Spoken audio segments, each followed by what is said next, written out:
السلام علیکم دوستوں، ویلکم ٹو اسلام قصص چینل۔ ملک شام کا ایک یہودی عیس مکہ سے کچھ فاصلے پر رہتا تھا۔ وہ جب بھی کسی کام سے مکہ آتا، وہاں کے لوگوں سے ملتا تو ان سے کہتا، بہت قریب کے زمانے میں تمہارے درمیان ایک بچہ پیدا ہوگا، سارا عرب اس کے راستے پر چلے گا، اس کے سامنے ذلیل اور پست ہو جائیں گے، وہ عجم اور اس کے شہروں کا بھی مالک ہو جائے گا۔ یہی اس کا زمانہ ہے جو اس کی نبوت کے زمانے کو پائے گا، اور اس کی پیروی کرے گا، وہ اپنے مقصد میں کامیاب ہوگا۔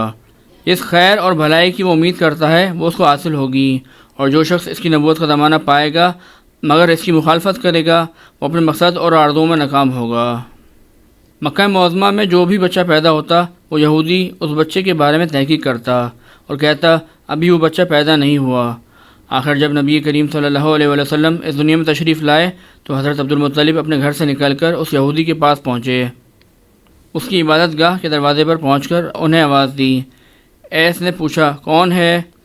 انہوں نے اپنا نام بتایا۔ پھر اس سے پوچھا، تم اس بچے کے بارے میں کیا کہتے ہو؟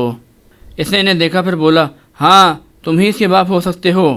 بے شک وہ بچہ پیدا ہو گیا ہے جس کے بارے میں میں نے لوگوں سے کہا کرتا تھا، وہ ستارہ آج طلوع ہو گیا ہے، اور اس کی علامت یہ ہے کہ اس وقت اس بچے کو درد ہو رہا ہے، یہ تکلیف اسے 3 دن رہے گی اور اس کے بعد یہ ٹھیک ہو جائے گا۔ راہب نے جو یہ کہا تھا کہ بچے کی 3 دن تک تکلیف میں رہے گا، اس کی تفصیل یہ ہے، آپ نے 3 دن تک دودھ نہیں پیا تھا، اور یہودی نے جو یہ کہا تھا کہ ہاں آپ ہی اس کے باپ ہو سکتے ہیں، اس سے یہ مراد ہے کہ عربوں میں دادا کو بھی باپ کہا جاتا تھا۔ اور نبی کریم صلی اللہ علیہ وسلم نے ایک بار خود فرمایا تھا، میں عبدالمطلب کا بیٹا ہوں۔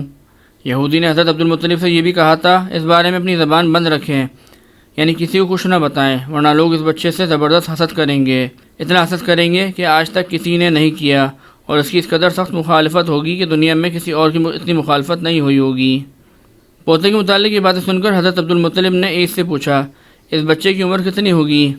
یہودی نے اس سوال کے جواب میں کہا، اگر اس بچے کی عمر طبی ہوئی تو بھی 70 سال تک نہیں ہوگی، بلکہ اس سے پہلے ہی 61 یا 63 کی عمر میں وفات ہو جائے گی۔ اس کے علاوہ ایک واقعہ یہ پیش آیا، ایران کے شہنشاہ کسریٰ نوشیروان کا محل ہلنے لگا اور اس میں شگاف پڑ گئے۔ نوشیروان کا یہ محل نہایت مضبوط تھا، بڑے بڑے پتھروں اور چونے سے تعمیر کیا گیا تھا۔ اس واقعے سے پوری سلطنت میں دہشت پھیل گئی، شگاف پڑنے سے خوفناک آواز بھی نکلنے لگی، محل کے 14 کنگرے ٹوٹ کر نیچے آ گرے تھے۔ آپ کی پیدائش پر ایک واقعہ یہ پیش آیا کہ فارس کے تمام آتش کدوں کی وہ آگ بجھ گئی جس کی وہ لوگ پوجا کرتے تھے اور اس کو بجھنے نہیں دیتے تھے، لیکن اس رات میں ایک ہی وقت میں تمام کے تمام آتش کدوں کی آگ آنن فانن بجھ گئی۔ آگ کے پوجنے والوں میں رونا پیٹنا مچ گیا۔ کسریٰ کو جب یہ تمام اطلاعات ملی تو اس نے کاہن کو بلایا۔ اس نے اپنے محل میں شگاف پڑنے اور آتش کدوں کی آگ بجھنے کے واقعات اسے سنا کر پوچھا، آخر ایسا کیوں ہو رہا ہے؟ وہ کاہن خود تو جواب نہ دے سکا، تاہم اس نے کہا، ان سوالات کے جوابات میرا ماموں دے سکتا ہے، اس کا نام ستی ہے۔ نوشیروان نے کہا، ٹھیک ہے، تم جا کر ان سوالات کے جوابات لاؤ۔ وہ گیا، ستی سے ملا، اسے یہ سارے واقعات سنائے۔ اس نے کہا، نبی ظاہر ہوں گے جو عرب اور شام پر چھا جائیں گے، اور جو کچھ ہونے والا ہے ہو کر رہے گا۔ اس نے یہ جواب کسریٰ کو بتایا۔ اس وقت تک کسریٰ نے دوسرے کاہنوں سے بھی معلومات حاصل کر لی تھیں، چنانچہ یہ سن کر اس نے کہا، تب پھر ابھی وہ وقت آنے میں دیر ہے، یعنی ان کا غلبہ میرے بعد ہوگا۔ پیدائش کے 7ویں دن حضرت عبدالمطلب نے آپ کا عقیقہ کیا اور آپ کا نام محمد رکھا۔ عربوں میں اس سے پہلے یہ نام کسی کا نہیں رکھا گیا تھا۔